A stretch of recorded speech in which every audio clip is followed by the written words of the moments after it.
Muy buenas tardes, queridos amigos de María Visión. Aquí estamos una tarde más en este programa que hemos hecho de Senda de Gloria.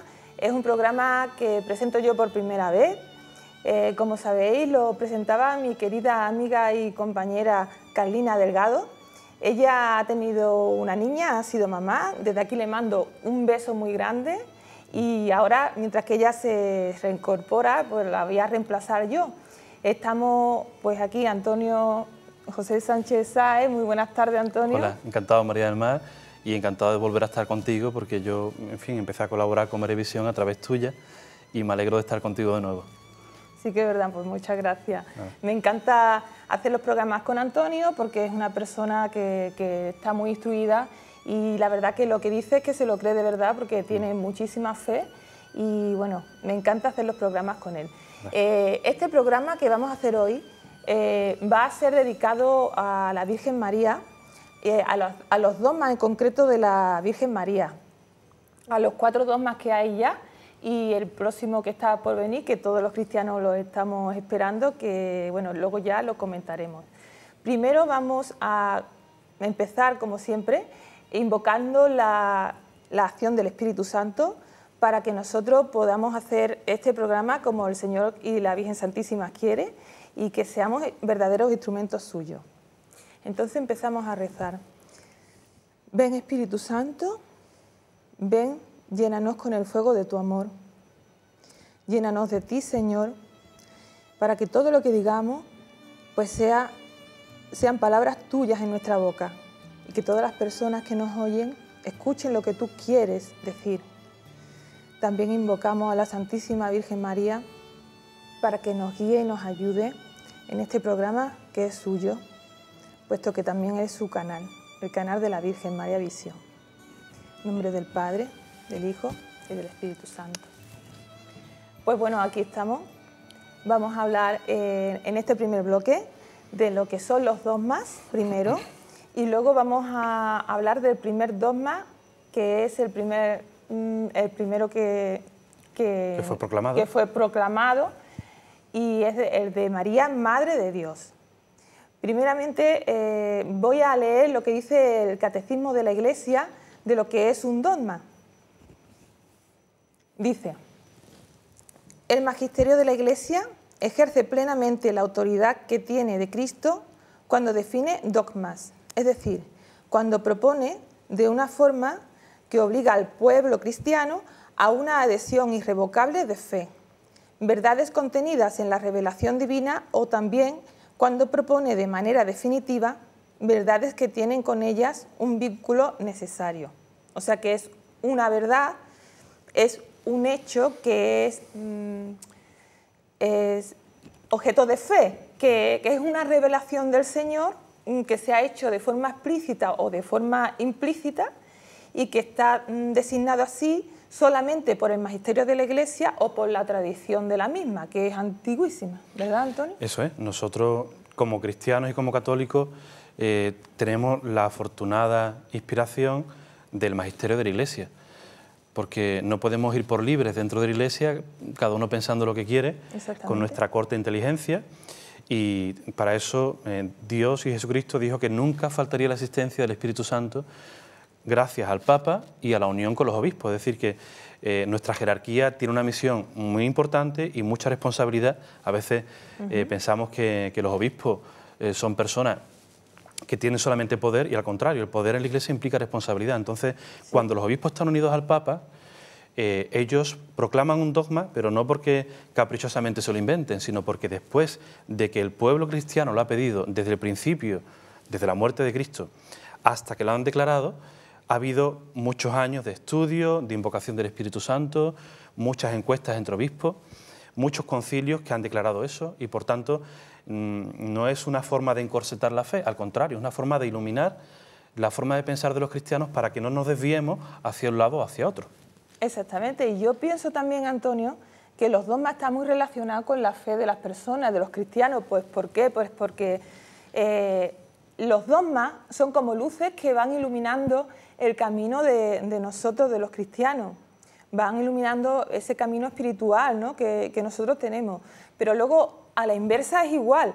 Cuando un cristiano va en un camino espiritual bueno, en un camino recto, por así decirlo, pues tiene su corazón abierto y su mente abierta para acoger ese dogma, que es luz, que es verdad. Eso es. No podemos ser personas que estén siempre discutiendo los dogmas, porque el cristiano católico no es como el protestante, los queremos mucho, pero nosotros rezamos con ellos muchas veces y son amigos nuestros. Sí, es verdad. Tenemos amigos protestantes que son fantásticos. Que son fantásticos, pero los protestantes tienen, desgraciadamente, un problema, que es que ellos, cada uno creen en una obediencia y están divididos en muchísimas sectas porque no hay una jerarquía y un dogma que les inspire un camino seguro. Entonces, cada vez que uno lee la Biblia y saca un sentido que a su albedrío puede ser el correcto, crea una nueva confesión con una nueva obediencia y un montón de gente que se divide en varias iglesias. Entonces nosotros tenemos la sucesión apostólica y tenemos la inspiración del Espíritu Santo solo en el Papa y en los obispos, pero no porque ellos estén separados de la Iglesia, sino porque, como tú bien has dicho, María del Mar, los católicos, desde la muerte y resurrección del Señor, los discípulos fueron predicando lo que habían oído del propio Jesucristo y dieron una orientación a la Iglesia que es absolutamente fiel y pura. Y desde esa orientación, junto con la lectura de la Biblia, explícita o implícita, como algo necesario, más el Espíritu Santo y la tradición de la Iglesia, dan a luz un dogma. Y esos dogmas son piedrecitas seguras, como te has dicho, del camino, para que no nos desviemos hacia un lado o hacia otro. Porque al fin y al cabo, la Iglesia somos todos estamos guiados por el Espíritu Santo, y bueno, el negar un dogma de fe es negar la palabra de Dios, negar a Dios, porque ha sido, como hemos dicho antes, inspirado por Dios. Y negar a la Iglesia. Y negar a nuestra fe y a nuestra Iglesia. Que es nuestra madre, ¿no?, espiritual. Nosotros, los católicos, tenemos la tendencia constantemente a relativizarlo todo, ¿no? Sí. Porque estamos en el mundo y a veces nos contagiamos de eso, ¿no? Y no nos cabe en la cabeza, ¿no?, como ahora veremos, ¿no?, que María fuera virgen antes, durante y después del parto. Pero te pones a leer la Biblia y dices, es que es absolutamente cierto y no hay otra solución posible, porque si tú te inventas una solución, estás siendo contra de la Iglesia y contra la palabra de Dios y caes en la herejía. Y la Iglesia es tan buena en eso, María del Mar, que es como la madre que te lleva cuando estás empezando a andar, que cuando te caes te levanta, ¿no? Y tenemos una Iglesia que nos da la mano y que nos lleva por el camino seguro de la fe. Ya veremos, cuando veamos los dogmas, que ha habido muchas personas que se han desviado y han creado herejías, y muchos se han separado y han terminado fatal, ¿no? Sí. Con un montón de herejías más, con un montón de problemas que contradicen su propia fe, y eso no pasa absolutamente con ningún dogma de la Iglesia. Es un edificio bellísimo, que eso sí es verdad, que si tocamos alguno de esos dogmas, todo se desmorona, ¿no? Por ejemplo, si negamos a los ángeles, como desgraciadamente hay gente que los niega, pues negamos al demonio, que es un ángel. Si negamos al demonio, negamos el infierno. Si negamos el infierno, no hay pecado. Claro, es que si no hay pecado, es como un castillo de naipes. ¿Para qué vino Jesucristo a salvarnos? La enseñanza es como un castillo de naipes. Cuando tú quitas uno, se cae la baraja entera. Es un edificio precioso, inmaculado, frágil, pero tenemos que, como católicos, adherirnos a él entero, no decir, corto esta parte de la Biblia porque no me gusta este dogma, esta otra no me gusta porque me señala a mí como pecador y no me gusta que me digan las verdades, quito este dogma porque tampoco lo entiendo, y los dogmas son dogmas de fe. Se entienden una vez que uno está en gracia de Dios, que ha leído la palabra y que ha estudiado mucho sobre el tema, ¿no? Entonces, nosotros como Iglesia, no solamente los obispos, porque Iglesia somos todos, reconocemos los dogmas desde abajo por la tradición que desde el principio los cristianos hemos dicho, y lo que hacen los obispos con el Papa no es inventárselo, es declarar un dogma. Es decir, no es una innovación nueva, sino decir lo que la Iglesia siempre ha dicho. Eso es muy importante. Y eso me recuerda que nuestro primer dogma que vamos a decir, que es María, Madre de Dios, que fue, como sabemos todos, proclamado en el Concilio de Éfeso. En el año 431, pues ese dogma, por así decirlo, lo estaba pidiendo también el pueblo. Efectivamente. Lo estaba desde mucho antiguo. Luego hablaremos también de la Inmaculada Concepción, que es un dogma que en Sevilla en concreto, ¿verdad? Tú sabes mucho de ese tema histórico, que siempre lo ha pedido el pueblo. Eso. Pero vamos a centrarnos en el primer dogma, María, Madre de Dios, que fue como hemos dicho, proclamado en el concilio de Éfeso contra los errores de Nestorio, que fue un hereje. Nestorio, como todos los herejes, para ser hereje hay que estar dentro de la Iglesia, porque un musulmán no puede ser hereje porque está apartado. Entonces, Nestorio, como todos los herejes, que eran, en fin, eran obispos fundamentalmente en los primeros siglos, era obispo de Constantinopla y pensaba que en Jesucristo había dos naturalezas, dos personas.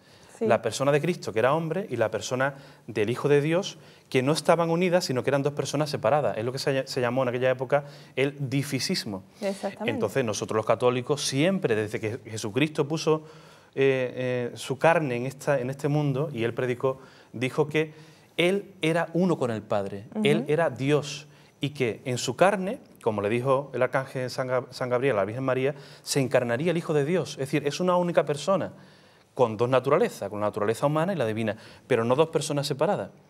Entonces, no es que la Virgen pariera solamente a un hombre y una vez parido la divinidad se puso encima del hombre, que es lo que decía Nestorio. Es que el Verbo se encarnó desde el primer momento de la infusión del alma en ese cuerpo de la Virgen María, ya era hombre y Dios a la vez. Claro, entonces es lo que decíamos antes, si estamos haciéndole caso a Nestorio, pues para Nestorio Jesucristo no era Dios. ¿No era Dios? Porque sí, claro, si la Virgen es madre de un hombre que no es madre de Dios, decía él, pues si Jesucristo es Dios, porque es la segunda persona de la Santísima Trinidad, pues está contradiciendo la fe nuestra. O sea que eso la fe, las escrituras, la enseñanza de Jesucristo, que en San Juan la dice 20 veces, y por tanto María, Madre de Dios, María Theotokos, como dicen los griegos, ¿no? La Madre de Dios, es el primer dogma, porque está unido a su vez, mariano, porque está unido a su vez al primer dogma de la Iglesia, que es que Jesucristo era auténtico Dios y nada menos que la segunda persona de la Trinidad. Él decía muchas veces, Padre, que tú y yo somos uno y que nuestra Iglesia sea una como tú y yo somos uno y que crean que tú me has enviado. O sea que Jesucristo mismo decía que Él era Dios y era Cristo, segunda persona de la Santísima Trinidad, ¿no? Y luego ya, bueno, pues lo importante que es para un cristiano saber que María, como Madre de Dios, es que es tan importante decir que la Virgen es Madre de Dios cuando dicen los rosieros, por ejemplo, ¡viva la Madre de Dios! Es que eso es impactante. Eso es impactante, ¿verdad? Eso es así. Y el pueblo lo ha sentido desde el principio, como tú bien dices, ¿no? Cuántas veces en las romerías populares y en los pueblos nuestros, ¿no? Siempre se le dice, ¡viva la Madre de Dios! ¡Viva la siempre pura!, etcétera, ¿no? O sea, el pueblo lo siente como suyo. Repito esto porque es muy importante, porque hay cristianos que dicen, los obispos, no sé qué, el Papa... No, los obispos y el Papa tienen la misión de decir lo que el pueblo siempre ha dicho. Y desde el principio, la Virgen María se la vio como Madre de Dios, porque Jesucristo, al que vimos resucitar, como dice San Pablo, 500 personas nada menos, era hijo de Dios. Entonces, en esto es muy bonito lo que siempre dijo San Agustín, que la Virgen María es la nueva Eva. Porque donde Eva pecó, que fue desobediente y cogió el árbol del bien y del mal, y no se creyó lo que le decía a Dios de que no tomara ese fruto, la Virgen María fue absolutamente obediente, con aquel fiat que dijo, diciendo, hágase en mí tu palabra. Y donde ella pecó, la Virgen María nació inmaculada, ya lo veremos en el siguiente bloque. Sí, ya lo veremos. Y donde ella no tuvo fe, la Virgen María tuvo fe, porque ella dijo que creía en que en ella se iba a hacer esas maravillas sin verlo. O sea que la Virgen María es la segunda Eva que restituye la dignidad de la mujer, del ser humano, y restablece el plan de Dios que fue estropeado por el demonio y por el pecado original, ¿no? Eso es muy bonito y los cristianos lo tenemos a flor de piel, los católicos. Nos duele muchísimo que calumnien a nuestra Madre de Dios, a nuestra Virgen María, porque es como calumniar a nuestra Madre misma. Sí que es verdad. Y además que yo es lo que digo siempre, ¿no? Que nosotros, los católicos, hemos estado defendiendo estos dogmas desde una tradición, no desde una historia que se ha inventado una persona y la ha escrito, porque antiguamente no había Biblias en las casas. La fe se transmitía de padres a hijos, pero hablando. No como ahora que todo el mundo tiene una Biblia en su casa, ¿verdad, Antonio? Porque también antiguamente, yo me acuerdo que fui a un retiro de Jacques Philippe y nos lo explicó, que antiguamente había mucho peligro de herejía. Entonces, pensaban los santos padres que si todo el mundo que no estaba preparado lo suficientemente, eran analfabetos, tenía una Biblia en su casa, podía interpretarla sin el Espíritu Santo, podía interpretarla equivocadamente con toda su buena fe. Claro, y por eso la tradición de la Iglesia ha sido muy importante, casi más, ¿verdad?, que lo que es la Biblia escrita, claro. Porque es que está ahí la verdad, la esencia del cristianismo. Cuando se escribió el primer evangelio, se escribió pues casi 40, 50 años después de que la resurrección resucitó el Señor y ascendió. Y bueno, claro, es que desde ese momento estaba vivo eso. No solamente los apóstoles vivieron con Jesucristo, y por tanto hablaban de lo que Cristo mismo le había dicho, hablaban de lo que la Virgen María les había dicho. San Lucas escribe su evangelio diciendo: voy a las fuentes originales, después de estudiarlo todo, escribo mi evangelio. Y cuando él cuenta la infancia de Jesucristo y cuando él cuenta cómo el arcángel San Gabriel se anunció a la Virgen, lo tuvo que escuchar directamente de la Virgen, que se lo contó a él, porque no había allí nadie que se lo pudiera haber contado a San Lucas, ¿no? O sea que estando la Virgen viva, que murió más o menos, la tradición dice que con 72 años más o menos, él habló evidentemente con la Virgen y puso por escrito después, en los años 50, 60, después de Cristo, esa enseñanza de la Virgen y de los apóstoles. Pero mientras tanto, la enseñanza de los apóstoles fue oral. Fue una enseñanza oral que recogieron todas las enseñanzas de Jesucristo y, por tanto, la primera orientación e impulso de la Iglesia fue absolutamente certera e infalible, porque la escucharon directamente de Cristo. Y por eso para los católicos la tradición es tan sumamente importante, que nuestros queridos hermanos protestantes la niegan. Y por eso, recuerda que Lutero, cuando puso en aquella catedral lo que eran sus enseñanzas, dijo: Biblia y solo Biblia. Si los protestantes niegan la tradición, empiezan a leer la Biblia y, como no entienden lo que la tradición ha dicho, claro, lo que estábamos diciendo antes, niegan un montón de dogmas de la Virgen María. Lo primero que te dice: a ver, dime dónde está la asunción de la Virgen María en la Biblia. Claro, no está, pero no está no porque tengamos una laguna en nuestra fe, sino porque desde el principio los discípulos nos dijeron que habían visto a la Virgen dormirse y ascender al cielo. O sea, está la tradición, y si tú niegas la tradición, interpreta la Biblia como algo nuevo, sin ningún tipo de raigambre en la tradición del Señor, empiezas a fantasear y empiezas a rellenar de contenido falso lo que Cristo realmente quería decir con su palabra. Y en la Biblia, ahora que me acuerdo, también Santa Isabel dice: porque viene a mí la madre de mi Señor. Y Señor no lo dice Santa Isabel como si fuera un hombre. Señor en esa época era Dios. O sea que en la Biblia aclara que era madre de Dios desde el principio, está escrito. Y por ejemplo, es muy bonito ver, ¿no?, que María es corredentora, ya lo veremos después, porque Jesucristo podría haberse aparecido en mitad de la nada y no haberse encarnado en la Virgen y nacer como niño. Si Cristo era todopoderoso, ¿por qué no hubiera haber podido aparecer ya con 33 años o con 30 años y empezar a predicar de repente? ¿Sí? Pero, sin embargo, ahí está la causa por la que este dogma es tan bonito. Jesucristo, siendo perfecto Dios y habiendo podido hacerse realidad sin encarnarse en ninguna mujer, prefiere encarnarse en una mujer para restablecer la dignidad de Eva y hacerle ver a los hombres que Él es un hombre, tan hombre como nosotros, de carne, sangre y hueso, pero perfecto Dios. Que siempre el hombre significa esto, que siempre necesita, o sea, siempre Dios, perdón, siempre necesita del hombre. Así que bueno, no moverse de ahí porque ya vamos a terminar este bloque, pero tras una breve pausa vamos a seguir hablando de los dones, o sea, perdón, los dogmas de marianos, y hablaremos del segundo dogma que tenemos, que es la virginidad perpetua de la Virgen María, antes, durante y después del parto. Hasta luego.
creer en el Espíritu Santo.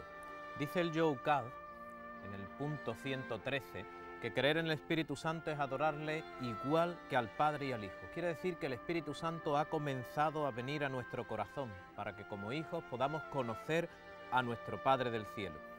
Movidos por el Espíritu Santo, dice el Joe Cad, podemos cambiar la faz de la tierra.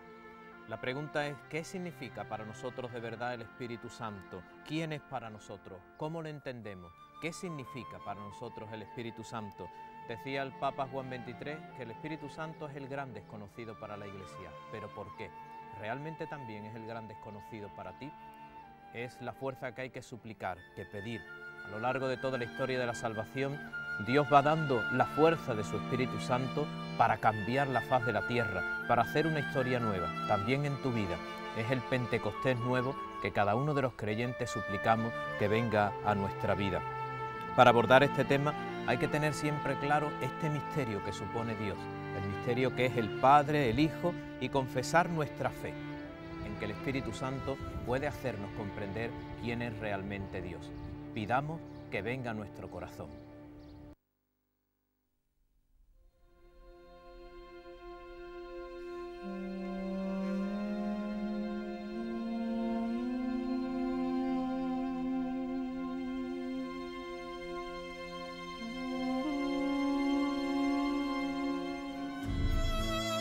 Pues ya estamos aquí de nuevo, tras esta breve pausa. Como os hemos dicho antes, vamos a hablar del dogma mariano, de la perpetua virginidad de la Virgen María. O sea, María fue virgen antes, durante y después del parto. Antes, porque el mismo Dios la hizo virgen al nacer. O sea, al ser concebido el Señor por Él, por el Espíritu Santo, por Dios, o sea que no tuvo ninguna relación con ningún hombre varón para ser concebido nuestro Señor, o sea, fue a través del Espíritu Santo, por eso es virgen antes. Antes del parto. Durante el parto, pues esto es muy interesante. Ha habido muchas películas que son muy bonitas, pero esto se lo han saltado, no lo han hecho real, tal como fue. La Iglesia dice que la Virgen María, durante el parto, fue virgen. Fue como si la luz atravesase un cristal, ¿verdad? Que no hubo sangre, que apareció el Señor en su brazo, y eso es un misterio, como de los tantos que tenemos en nuestra fe, pero fue así. Y después del parto, igualmente la Virgen Santísima pues siguió siendo virgen pues durante toda su vida hasta su muerte, porque no tuvo tampoco relación carnal con varón. Estaba desposada con José, pero mantuvo su castidad al igual que San José. Eso es, el Evangelio nos dice que en las bodas judías había dos partes, una primera que son los esponsales, San José se casó con la Virgen María. Ella se fue a asistir a su prima Isabel a la montaña de Ain Karem, y cuando vino ya se le notaba la barriguita. Vino de 3 meses, con lo cual José cuando la vio dijo, pero María, con lo santa que tú eres, porque la conocía desde niña en el pueblo, y me haces esto, ¿no? Lo pensaría.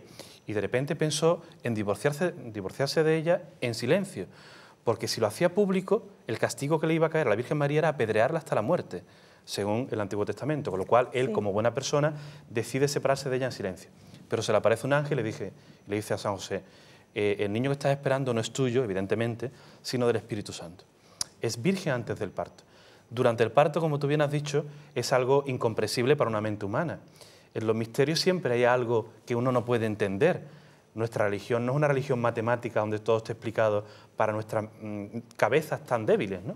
Entonces, lo que no podemos entender no tiene por qué ser falso, ¿eh? Nuestra fe siempre implica un acto de humildad, de confianza en algo que no podemos entender. Y la Virgen tenía que ser virgen durante el parto porque, como decía Isaías, se os dará una señal, una virgen quedará encinta. Claro, uno dice, una virgen quedará encinta, es imposible, pero ya estaba previsto en Isaías. Y después el propio Mateo 1:23 dice, efectivamente, la misma palabra, pero en griego. Partenos, en griego, significa virgen. ¿Por qué la Virgen tuvo que ser virgen? Pues por varias razones. Porque Jesucristo se tenía que encarnar en una mujer no tocada, pura, sin pecado, durante el parto, porque podría quedar la sospecha de que San José fue su auténtico padre de Jesucristo. Sin embargo, la Virgen fue pura durante el parto. Y después del parto, porque si hubiera habido más hermanos, también hubiera quedado la sospecha entre todos los hombres, que somos muy mal pensados, de que el primer niño, también, que era Jesucristo, también hubiera sido de San José. Es decir, por dos razones. Una razón teológica, la pureza de la Virgen, porque se iba a encarnar nada menos que Dios dentro de esa mujer, tenía que ser absolutamente pura. Y en segundo lugar, para evitar la suspicacia de los hombres, que evidentemente hubiéramos pensado que no, hombre, que ese niño era de San José y por tanto ese hombre no era Dios, era un simple varón muy religioso, pero no era Dios. Y nuestra religión sería igual de débil, perdonadme, que el confucianismo o el budismo o cualquier religión inventada por cualquier hombre. Y esto lo enseña la Iglesia desde el siglo II. Efectivamente. Desde casi a principios del año 600, ¿no? San Ignacio de Antioquía ya en el año 100 y pico ya hablaba de la perpetua virginidad de la Virgen y efectivamente en el Concilio de Letrán, en el año 649, se declara solemnemente este dogma que ya venía siendo enseñado y pedido desde los propios apóstoles, que evidentemente en contacto con la Virgen ella se los diría, y el propio Jesucristo lo dice muchas veces a través de San Mateo, ¿no? Que mi madre era virgen y que sería encarnado el Verbo de Dios en una virgen. Partenos, dice Mateo en su capítulo 1, versículo 23. Exactamente, si es que en las Sagradas Escrituras, en el Antiguo Testamento, los profetas lo decían todo muy claro, muy claro, muy claro. Es que luego se cumplió la palabra de Dios dicha a través de esos profetas. Y entre ellos, pues estas palabras que has dicho tú, ¿no? Y muchas otras que ahora, bueno, sería muy largo decir y tampoco me acuerdo yo con exactitud de todas las citas, pero es que realmente... todo se cumple en Jesucristo, ¿no? Se cumple todo, ¿no? Y es un misterio tan grande que por eso es la fe, ¿no? La fe no es creer... Es creer, como un niño chiquitito, a mí me gusta mucho esta metáfora, María del Mar, cuando uno tiene un añito y se sube a una tapia y su padre le dice, tírate que yo te cojo, ese niño tiene fe en su padre, sabe que si ese padre no lo coge, el niño se estrella y se mata, sin embargo el niño se tira. Por eso la Virgen siempre ha dicho que para entrar en el reino de Dios, lo ha dicho en muchas de sus apariciones, como veremos en otro programa, hay que hacerse como un niño. Hay que tener la fe de un niño, porque si uno empieza a pensar como una persona inteligente, estudiosa, yo soy profesor de universidad, si yo empezara a interpretar la Biblia conforme a todo lo que yo he estudiado del racionalismo, de la filosofía, de los sofistas, claro, uno destruye la Biblia, como han hecho desgraciadamente muchos teólogos modernos, que les ha faltado fe para creer en lo que la Biblia decía, ¿no? Racionaliza la Biblia y entonces, claro, si uno racionaliza todo, es que no existe nada, pero no solamente la Biblia. Si uno empieza a racionalizar, el amor de los padres, que es un amor sin fin hacia los hijos, no tiene sentido, porque a veces los hijos no se lo devuelven. El amor de un marido hacia su mujer, que a veces hay disputas, no tiene sentido, porque todos lo miramos bajo el prisma racional, yo te doy, tú me das, te doy hasta aquí para que tú me des. Entonces, es una falta de amor. En el fondo, la falta de fe es una falta de amor y es una falta de humildad para creer que lo que está escrito allí, enseñado desde el principio por los apóstoles, repito, porque lo escucharon de Jesucristo y de la misma Virgen María, es cierto. Entonces, en esto uno puede también ver el Antiguo Testamento, como tú has dicho. La Virgen María está prefigurada en esa zarza ardiente en la que Moisés ve a Yahvé y le habla de que suba a la montaña y que vaya a liberar a su pueblo. ¿Hay algo más incompatible que una zarza, que es la planta más seca, que ardería en un segundo si le metiéramos fuego? Y se acabaría rápido. Y se acabaría rápido. Y sin embargo, una zarza que estaba ardiendo sin consumirse. Claro, igual la Virgen María. Es imposible que sea virgen y a la vez madre. Sin embargo, fue virgen y madre porque Dios todo lo puede. Y la Virgen de Guadalupe, tan querida por nuestros hermanos sudamericanos, se aparece en aquel cerro del Tepeyac con las manos unidas y con el cintito negro, que era el símbolo indígena de la virginidad, y sin embargo con su barriga prominente.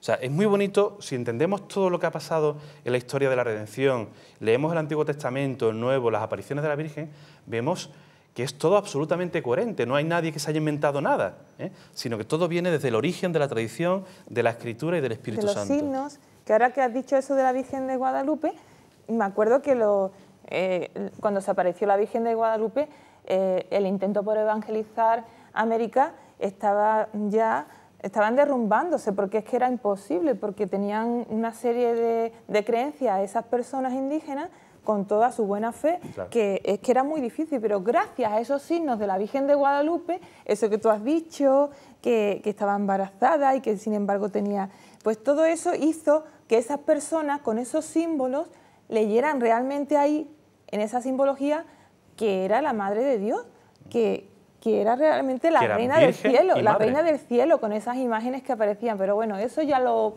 hablaremos en otros programas de las apariciones de la Virgen. Yo solamente quería decir una última cosa de este dogma, si quiere pasamos al siguiente, que es que cuando uno lee la Biblia hay cosas que le llaman la atención. Por ejemplo, Jesús, ahí vienen tu madre y tus hermanos. Esa palabra hermanos que se usa en arameo es ajá. Hermanos es la palabra para hermanos porque en arameo no existe palabra para primos. Entonces, Abraham y Lot también se dice que eran hermanos, pero eran tío y sobrino. O Ahaz con su sobrino y se les llama hermanos. O los de la misma tribu se les llama hermanos. O sea, no tuvo hermanos Jesucristo, es que eran primos como Santiago el Menor o el propio Judas, ¿no? El Judas Tadeo. O, por ejemplo, cuando se dice José no la conoció hasta que dio a luz. No significa que después de dar a luz la conociera y tuviera hijos con ella. Es que en el Nuevo y en el Antiguo Testamento la palabra hasta que significa hasta ese momento, pero no implica una continuidad, ¿eh? Por ejemplo, Jesucristo reinó hasta que ponga los pies encima de sus enemigos. ¿Qué pasa? ¿Que después no reinó? No, reinó hasta que ponga los pies encima de sus enemigos. Y en ese sentido se utiliza un montón de veces. O, por ejemplo, se dice, Jesús era el primogénito, se dice en el Nuevo Testamento. Los protestantes dicen, primogénito, eso quiere decir que hubo un segundo y un tercer hijo. No, primogénito en arameo significa el primero en nacer. Todo unigénito es primogénito, pero no al revés. Y se han encontrado en una lápida, una tumba, en el yacimiento de Tel el Judie, una lápida de una mujer judía en el año V a.C. que decía, aquí yazco Arsinoe, muerta por los dolores de parto de mi hijo, primogénito. Es decir, que nació el hijo y ella murió, por tanto, no pudo tener más hijos después, y ella en la lápida pone primogénito, es decir, esos detalles que hay que decírselo a nuestros hermanos protestantes que leen la Biblia sin esa tradición, como he dicho, y por tanto se confunden, ¿eh? Pero la arqueología, la tradición, los santos padres de la Iglesia que compartimos con ellos y tantos interpretan esto tal como lo estamos diciendo nosotros ahora, ¿no? Exactamente. Si y podemos pasar, si quiere, a ya el tercer dogma, que es de la Inmaculada Concepción, ¿no? La Concepción Inmaculada de María fue proclamada por el Papa Pío IX en el 1954. 1854, exactamente. Y bueno, y es que es un dogma que, como estábamos comentando antes, se venía pidiendo por el pueblo desde hacía ya mucho tiempo. Y era esa tradición del pueblo cristiano la que lo pedía a la Iglesia, que nos creemos, como hemos dicho antes, que es que la Iglesia es orden y mando, y esto lo digo yo, y todo el mundo se lo tiene que creer. Y muchas veces ha sido al contrario, ha sido el pueblo, siempre iluminado por el Espíritu Santo, el que ha pedido ese dogma. Siempre, no muchas veces, siempre ha sido el pueblo el que desde abajo, con las enseñanzas de Jesucristo y con toda la sucesión apostólica desde Pedro, ha entendido esos dogmas y el Papa y los obispos los han proclamado. En este caso, la Inmaculada Concepción significa que la Virgen María fue concebida sin pecado original. Es decir, y hay muchos cuadros además del arte medieval, el arte gótico, que lo representan. Ese abrazo entre San Joaquín y Santa Ana, los padres de la Virgen, debajo de la puerta dorada, una de las puertas del templo de Jerusalén. Por cierto, la puerta por la que el Antiguo Testamento dice que tendrá que entrar en Mesías victorioso, bueno, pues debajo de esa puerta se dieron un abrazo y se concibió la Virgen María. Volvemos a lo mismo. Los que me estéis escuchando y digáis, pues vaya lo que está diciendo este. Repito, yo soy profesor de universidad. Si yo aplico el racionalismo, claro, mi razón me dice, eso es imposible. ¿Qué estás diciendo? ¿Cómo se van a dar un abrazo y conciben a la Virgen María? Pero claro, es que si lees el Antiguo Testamento y lees el Nuevo Testamento y empiezas a sacar conclusiones de lo que está allí puesto, te das cuenta de que es imposible que la Virgen María concibiera a Jesucristo teniendo un pecado original, porque el pecado original, como sabemos todos los católicos, se transmite Exactamente. Entonces, si sabemos que Jesucristo era Dios y por tanto no tuvo pecado original, tampoco su madre pudo haberlo tenido. Por eso tú decías muy bien al principio que es una consecuencia implícita o explícita. No se puede hablar de Dios, Jesucristo, sin hablar de María inmaculada. Por tanto, la Virgen María fue inmaculada como una anticipación del pecado original borrado que tenemos todos una vez que resucitamos y vamos al cielo. Exactamente. De hecho, la Virgen María pues, fue totalmente libre de mancha y de pecado durante toda su vida. Ella no cometió pecados, ni siquiera pecados veniales. Ella fue absolutamente pura. Como vamos a ser todos cuando estemos en el cielo. En el cielo. Ella es como una revelación de lo que va a ser el hombre, como el Señor lo ha creado, ¿no? Como una criatura perfecta.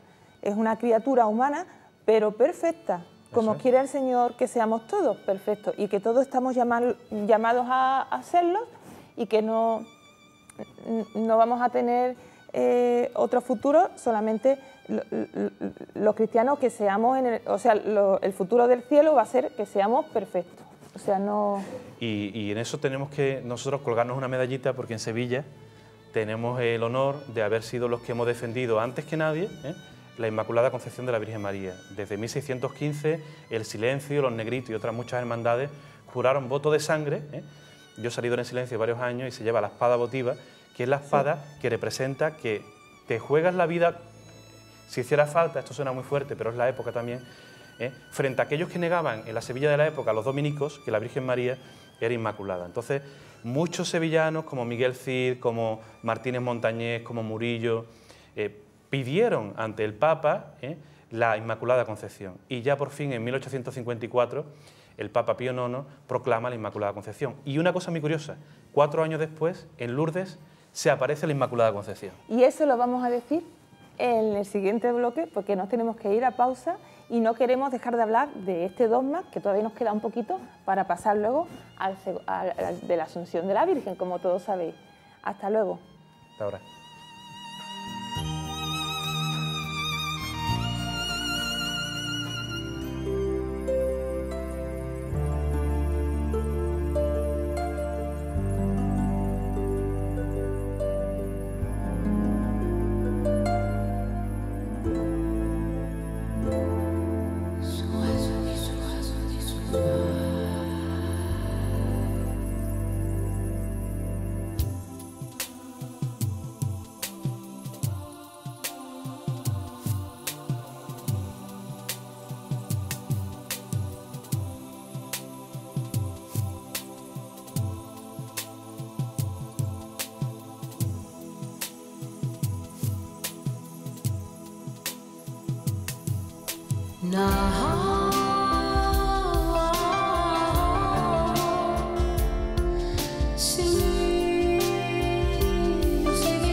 El Espíritu de Dios está en este lugar.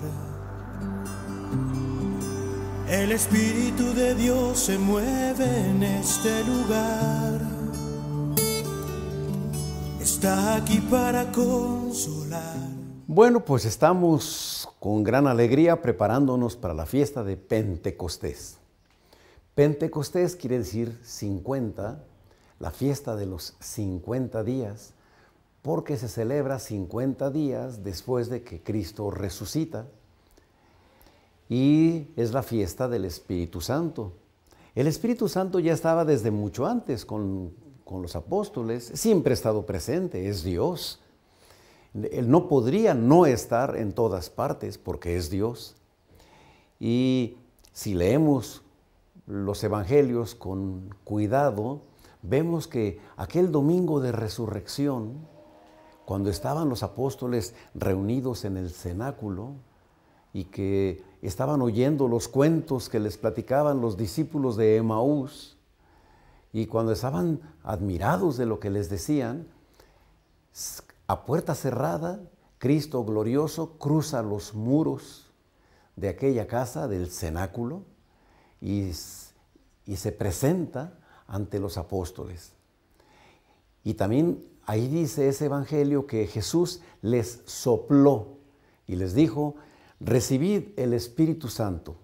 A quienes perdonareis los pecados les quedarán perdonados, y a quienes se los retuviereis les quedarán sin perdonar. Entonces ya los apóstoles habían recibido el Espíritu Santo desde ese domingo de resurrección. La gran fiesta de Pentecostés vendría 50 días después. Y nos estamos preparando para eso, para la fiesta de los 50 días, para la fiesta de Pentecostés, la fiesta del Espíritu Santo. El Espíritu de Dios está en este lugar. El Espíritu de Dios se mueve en este lugar. Está aquí para consolar.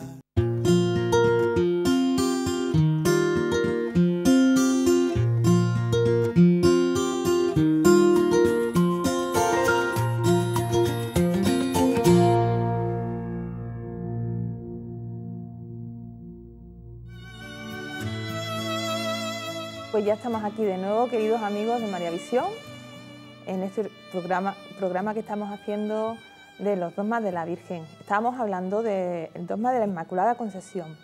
Y ahora que estaba contando Antonio cómo los padres de la Virgen, la concepción de la Virgen María, cómo fue, a mí me ha quedado una duda, Antonio, y puede que a muchos de los telespectadores también. ¿Por qué, si los padres de la Virgen, según tú, sabían que María iba a ser la Madre de Dios, por qué no se lo dijeron a José, por ejemplo? Buena pregunta. No es según yo, evidentemente, sino según la tradición de la Iglesia, que así lo dijo. Pues los padres de la Virgen María, San José y Santa Ana, tuvieron la promesa de que iba a nacer de ellos la Madre de Dios. La primera niña que concibieron, esto lo cuenta Ana Caterina Emmerich, María Jesús de Ágreda y otras tantas místicas, es que la primera hija que tuvieron no fue la prometida, fue María Elí, que en el Nuevo Testamento se le llama María la de Cleofás, que estuvo al pie de la cruz junto con su hermana, la Virgen María.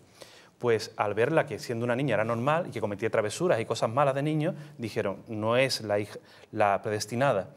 Y se separaron. Esto lo hacían mucho los matrimonios judíos, cuando cometían un tipo de pecado y ellos pensaban que habían pecado ante Dios y por eso no les había dado a la Virgen María, se separaron de convivencia durante muchos años.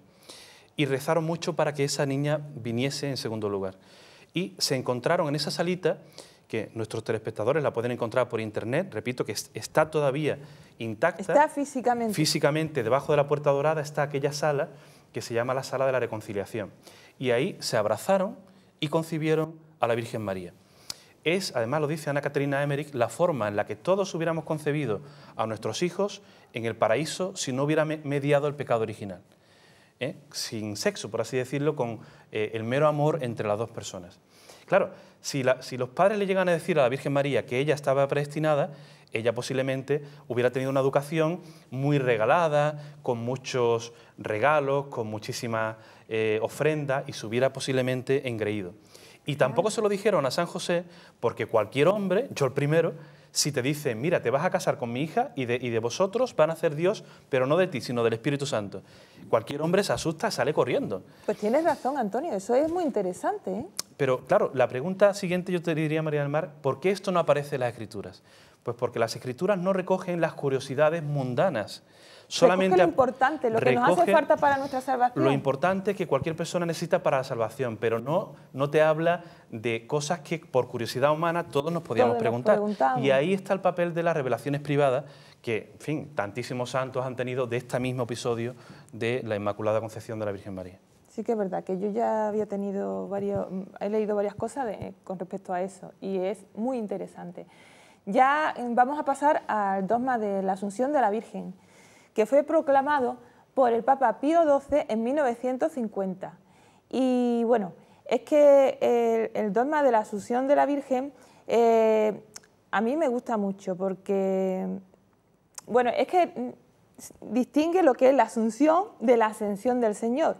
La Virgen fue elevada, Asunción, Asunta, y el Señor fue ascendido Él se ascendió porque era Dios, ¿verdad? Es esa diferencia que hay. Muy interesante eso que dice, porque El impulso de la ascensión lo hace Jesucristo mismo porque era Dios, nadie tira de Él, Él se eleva. Exactamente. Y la Virgen María no es Dios ni es una diosa. Esto también hay que recordárselo a veces a los católicos porque nos podemos desviar es una criatura humana. En nuestra veneración a la Virgen y caer en una idolatría. La Virgen María no es una diosa, es la Madre de Dios y toda la veneración que le debemos se la debemos porque fue Madre de Dios. Exactamente. Pero la Virgen María fue asunta al cielo porque Jesucristo, Dios y el Espíritu Santo la llamaron al cielo en cuerpo y alma.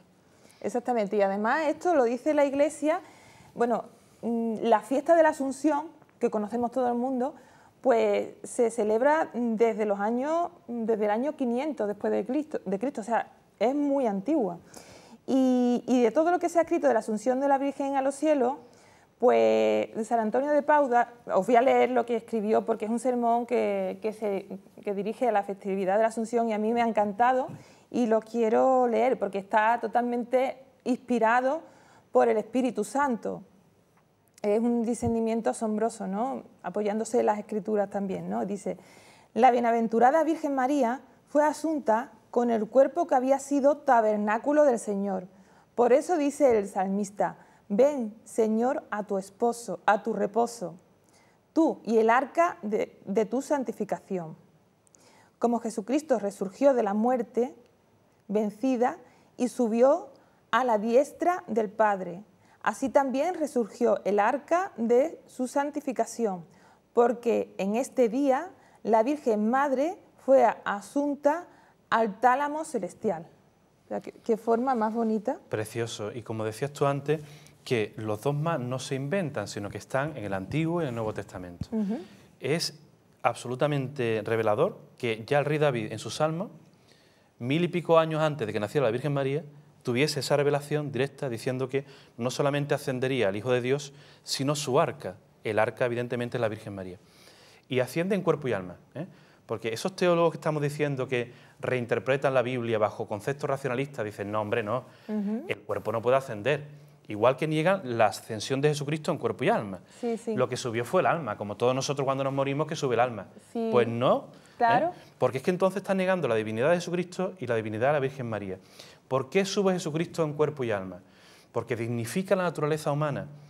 Y por eso mismo nos apareció en mitad del desierto sin intervención de mujer, porque Él se anonada hasta la absoluta nulidad que significa un ser humano en comparación con Jesucristo. Es que es impresionante, y por eso, el misterio. Es impresionante, y por eso a su madre también le da esa anticipación de la resurrección. Cuando muramos todos y Jesucristo baje para juzgar a todos los hombres, resucitaremos en el cuerpo y en la carne. Entonces a la Virgen María se le da la gracia tremenda de anticipar esa resurrección en su cuerpo y en su alma. Que bueno, que murió, no es dogma de fe que muriese o no, eso no, pero lo que sí es dogma de fe que fue incorrupta, su cuerpo incorrupto y subió incorrupto como un cuerpo glorioso ya. Entonces eso es como una anticipación, como tú has dicho, de lo que nos espera a los cristianos, ¿verdad? Es símbolo de que no tenía pecado original, entonces al no tener pecado, al ser santa, pues sube incorrupta. Eso que has dicho, igual que tantos santos han sido luego incorruptos. Claro, eso que has dicho es muy interesante, ¿no? Porque uno dice, a ver, pues si los santos son incorruptos y su cuerpo está ahí, ¿no? Pues tantos santos, Bernadette, por ejemplo, está incorrupta y, en fin, el Padre Pío, sí, miles de santos. Sí, pero esos son como símbolos para ver sus Claro, símbolos. es que Jesucristo no le podía dar a todos los santos la anticipación que le dio a su mismísima madre. Porque, claro, si él hubiera dicho, a ver, igual de incorrupta está en la tierra que en el cielo. No se trata de eso. Exactamente. Se trata de darle la gracia que todos tendremos cuando muramos y cuando Jesucristo, todos, me refiero, de resucitar en la carne. Solamente iremos al cielo, esperemos que también nosotros, los que cumplamos sus mandamientos, ¿no?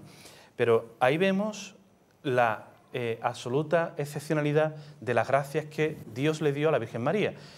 No tenía pecado original, por tanto, se le anticipa igualmente el cielo en la tierra a la Virgen María. Asciende al cielo en cuerpo y alma, igual que todos ascenderemos aquellos que vayamos al cielo, esperemos que todos, los que no estáis viendo y todos los que estamos aquí. Y por tanto, no se le puede dar a sus santos, al Padre Pío, en fin, a tantos santos de la Iglesia, ese regalo grandísimo que es ascender en cuerpo y alma, porque era su madre y por tanto tenía que tener una especial dedicación y piedad y caridad con ella, que no la podía tener evidentemente anticipándola con todos los que han muerto en santidad desde Jesucristo hasta hoy en día. Es fantástico, Antonio. La verdad que nos ponemos a fijarnos en todas las cosas de nuestra fe, en todos los misterios de nuestra fe, y es que muchas veces estamos tan acostumbrados a oírlos, ¿verdad?, que es como si lo diéramos por algo normal ya, pero es que es magnífico, es que es sublime todo esto, ¿no? Y ya también tenemos que decir, bueno, si quieres seguir hablando del dogma de la Asunción de la Virgen, porque no, es que... La única cosa que yo diría es que la propia Iglesia ha tenido dos tradiciones en esto. Sí. La propia Iglesia católica, que la Virgen murió en Éfeso, porque ella vivió durante muchos años con San Juan en Éfeso, ahí está su casita, la casita de la Virgen en Éfeso, que la misma Ana Catarina Emmerich en una de sus visiones vio y un padre en el siglo XIX encontró con sus mismas descripciones, o que murió en Jerusalén, donde está el sepulcro de la dormición. Entonces, ¿por qué tenemos estas dos tradiciones?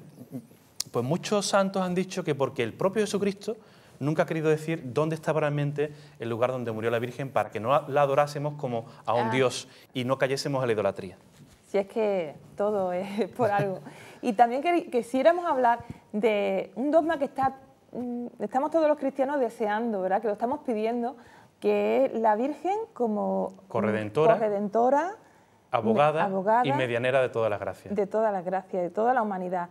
Y eso esperamos que próximamente sea un dogma que proclame la Iglesia, porque la verdad es que así lo ha sentido la Iglesia y lo sentimos todos los cristianos. La experiencia que tenemos muchos cristianos de la Santísima Virgen María como mediadora, como auxiliadora. De hecho está María auxiliadora de los cristianos, que es que auxilia a un montón de personas. Todas las gracias nos vienen a través de ella, ¿no? Exactamente. Y bueno, estamos esperando que próximamente la Iglesia lo proclame. ¿Tú crees que tardará mucho la Iglesia? Pues me da la sensación de que no. Yo no soy nadie para decir esto, evidentemente, pero hablo personalmente ahora, sin hablar en nombre de la Iglesia. La Virgen María se apareció en unas apariciones que han sido ratificadas por la Iglesia en Ámsterdam en 1945. Se apareció a Ida Pederman y le dijo que ella pedía un quinto dogma, que era María, corredentora, abogada y medianera. ¿Y por qué ese dogma? Corredentora, ¿por qué? Pues porque sin la Virgen, Jesucristo no hubiera estado allí, no hubiera nacido, no hubiera sido educado, no hubiera muerto, ella lo ofreció en la cruz. Y por tanto, ella actuó no al mismo nivel que Jesucristo en la redención, sino como causa eficiente de la redención. Pero repito, Jesucristo no necesitó a la Virgen. Esto es muy importante repetirlo. Sí, esto es verdad, ¿eh? Él hubiera podido nacer, perfectamente, aparecer como un ángel en mitad del éter, haber podido morir sin su madre y haber podido ascender al cielo. Pero él quiso que fuera quiso que fuera a través de una mujer de carne y sangre. Esa es la diferencia. Para restaurar la dignidad perdida por Eva y por Adán en el pecado original. Eso es precioso. Nos pone a un nivel que no nos merecemos porque nosotros pecamos. Es abogada porque nosotros le pedimos a la Virgen y todo lo que pedimos a la Virgen ella nos lo da porque se lo ruega a su vez a Jesucristo. No porque ella tenga poder. Todo lo que recibimos de la Virgen es porque ella se lo pide a Jesucristo. Ella no es diosa. Y en tercer lugar, es medianera porque la Virgen es, como dio a luz a Jesucristo y gracias a ella nos ha dado Jesucristo, también gracias a ella nos va a dar las gracias de Jesucristo y gracias a ella, esto lo apostillo, vendrá Jesucristo en su parusía. Este es el capítulo 12 del Apocalipsis que explicamos la semana pasada. A través de esa Virgen María, de esa iglesia auténtica y fiel, que es la que tenemos ahora, y no la falsa que dice el catecismo que vendrá, recibiremos a Jesucristo en su parusía. Entonces, todo eso está por consagrarse y por declararse. Yo creo, me da la sensación de que o este Papa Francisco o el siguiente nos va a proclamar ese dogma precioso, ya sentido desde el origen del cristianismo por todos nosotros. Pues que sería fantástico porque así lo sentimos muchas personas, yo por lo menos lo siento así, ¿no? Que ella es auxiliadora y mediadora nuestra y corredentora con Jesucristo, porque la misma pasión la vivió ella con Jesucristo, o sea que fue horrible el dolor que sintió ella a la vez que su hijo para ser corredentora también. No simplemente como una madre sufre por su hijo, lógicamente, como cualquier madre sufre, sino que es ese valor el que tiene, ¿no? Ser corredentora. En la película de la Pasión se ve eso perfectamente. Está muy bien muy bien explicado, o sea, muy bien expuesto lo que es lo que hace la Virgen, ¿no? En nuestra vida, en ese momento de la pasión. Efectivamente, la Virgen María siempre está poniendo a Jesucristo por delante, está presentándolo. Cuando vienen los pastores a adorar al niño, ella lo pone delante, no se lo coge en brazo y lo oculta. Ella sabe que es hijo de Dios y lo deja delante para que lo adoren. Cuando lo presenta en el templo se lo da a Simeón y no se lo queda a ella. Ella sabe que el hijo no es suyo, es hijo de Dios.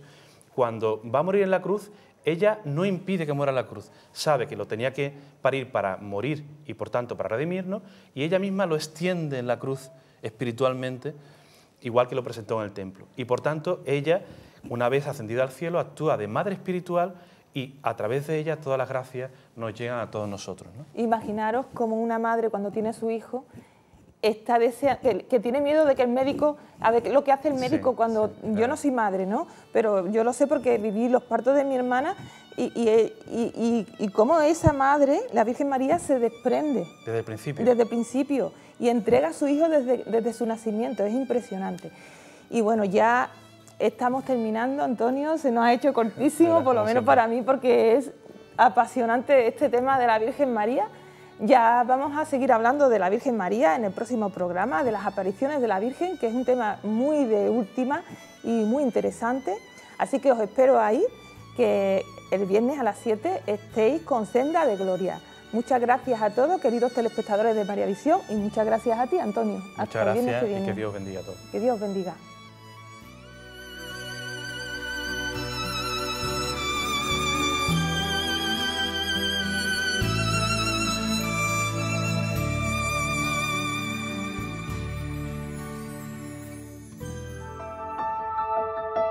Si le ha gustado este programa, puede pedir una copia en DVD al 954 91 92 30 y se la haremos llegar a su domicilio.